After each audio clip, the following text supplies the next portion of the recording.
Minggu ini kita awali dengan perkembangan terbaru kasus penyiraman air keras yang dialami atau menimpa penyidik senior KPK Novel Baswedan setelah lebih dari 100 hari atau 3 bulan lebih yang diwarnai dengan desakan sejumlah pihak. Akhirnya Presiden Jokowi turun tangan dalam kasus ini.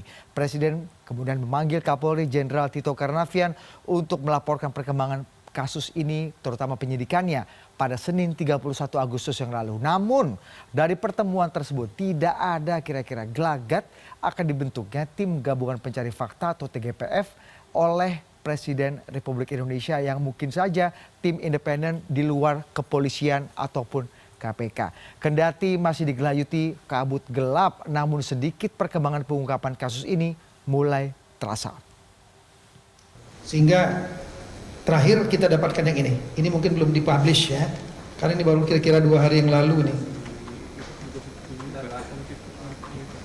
Jadi ini agak berbeda dengan 4 orang yang sudah diperiksa sebelumnya.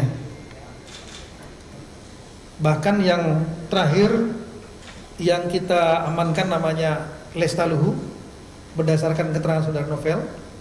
Nah ini saudara Lestaluhu ini sudah kita sangat jauh berbeda karena dia tingginya hanya 157 mungkin ya, 157 cm. Sementara ini pelaku penyerang ini diduga tingginya sekitar 167 sampai 170 cm. Dan kemudian wajah juga berbeda. Sementara itu sebelumnya lewat wawancara yang dilakukan oleh wartawan Detik.com, Novel Baswedan menyatakan tidak percaya dengan proses penyidikan yang tengah berlangsung. Novel juga menyatakan bahwa pemerintah abai dan tidak serius dalam melindungi komisioner-komisioner yang berada di bawah lembaga sejenis KPK. 2 minggu pertama, proses pengungkapan itu berjalan dengan baik. Dengan ya saya kalau bicara, saya bisa bilang baik lah, artinya prosesnya masih lumayan normal.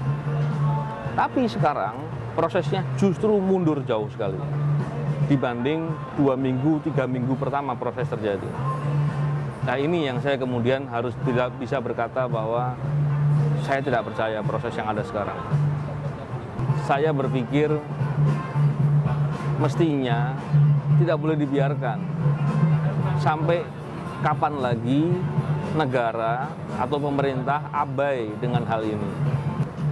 Kalau ini dibiarkan, ke depan apakah kita ingin mengharapkan orang-orang yang tadinya bisa diharapkan untuk berjuang untuk negara dan bangsa, kemudian kalah dengan ditakut-takuti dengan cara begitu. Minggu ini juga diwarnai dengan aksi sindir-menyindir antar partai terkait pandangan dalam berkoalisi. Pada Rapimnas pertama Partai Hanura yang digelar di Bali Jumat lalu, Ketua Umum Partai Hanura Osman Sabtaodang mengklaim dukungannya terhadap kebijakan pemerintah Jokowi tidak akan menggunting dalam selimut, alias selingkuhlah bahasanya. Meski tidak secara gamblang kepada siapa kalimat ini ditujukan, namun yang jelas sindiran ini ditujukan kepada pihak yang dinilai Osman tidak punya komitmen alias mbalelo dalam berkoalisi dengan pemerintah. Hal ini pun langsung diapresiasi oleh Presiden Jokowi. Saya mengucapkan terima kasih kepada Partai Hanura yang selalu mendukung kebijakan-kebijakan pemerintah tanpa kita minta. Dukungan-dukungan terhadap program-program pemerintah yang kita laksanakan, semoga semuanya bisa berjalan dengan baik. Yang berikut ini adalah satu hal yang dulu ramai dibicarakan tapi kini mulai agak jarang dibicarakan. Pasca kemenangan Anies Baswedan dan Sandiaga Uno, nasib reklamasi Pantai Utara Jakarta memang menjadi tidak menentu dan terancam mandek. Menteri Koordinator Bidang Kemaritiman Luhut Binsar Panjaitan yang menyetujui proyek reklamasi dilanjutkan dengan nada tinggi menantang pihak yang menentang reklamasi termasuk Gubernur dan Wakil Gubernur DKI Jakarta terpilih untuk duduk bersama dan berdiskusi dengan data yang akurat. Berikut ini cuplikan wawancara Alvito Dinova Ginting dengan Menko Luhut Panjaitan dalam program AFD Now. Reklamasi begitu ngotot Pak Luhut hanya karena ada kepentingan Tiongkok di situ. Ada kepentingan Tiongkok. Siapa yang nggak ada kepentingan Tiongkok? Ngarang aja itu. Siapa bilang? Datang sama saya itu orang yang ngomong itu. Jadi reklamasi itu kamu lihat ya, saya udah berkali-kali ngatakan, itu kan mulai dari zaman Pak Harto, terus zamannya SBY, Sampai zaman SBY. Ya, terus kemudian Pak Jokowi jadi gubernur, dieksekusi itu. Yang salah di mana? Lah kalau kamu sekarang udah eksekusi itu sesuai dengan garis benang merahnya, lantas kamu orang udah investasi, lantas kau batalin karena bilang isu yang nggak jelas, negara apa ini nanti? Enggak. Jadi saya bilang, saya challenge itu orang, ya. Sekali lagi saya challenge.